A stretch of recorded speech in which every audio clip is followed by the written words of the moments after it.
விழுப்புரம் அருகே ஏரி வாய்க்காலை தூர்வார வைக்கப்பட்ட வெடி வெடித்ததில் ஆடு மேய்த்துக் கொண்டு இருந்த 10 வயது சிறுமியின் தலையில் பாறை பட்டு உயிரிழந்த சம்பவம் சோகத்தை ஏற்படுத்தியுள்ளது.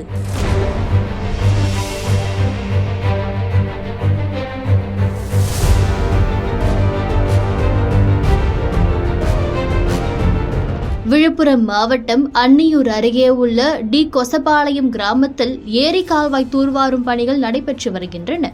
கால்வாயில் நீர் வெளியேற தடையாக இருந்த பாறையை வெடி வைத்து அகற்றும் பணி நடைபெற்றது.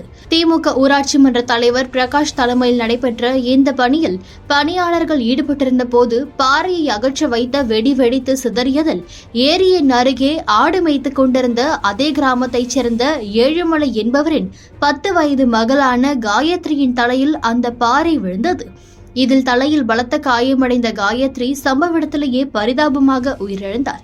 இச்சம்பவம் குறித்து தகவல் அறிந்து வந்த கஞ்சனூர் போலீசார் சிறுமியின் உடலை மீட்டு பிரேத பரிசோதனைக்காக முண்டியம்பாக்கம் அரசு மருத்துவக் கல்லூரி மருத்துவமனைக்கு அனுப்பி வைத்து வெடி விபத்து குறித்து வழக்கு பதிவு செய்து விசாரணை மேற்கொண்டனர்.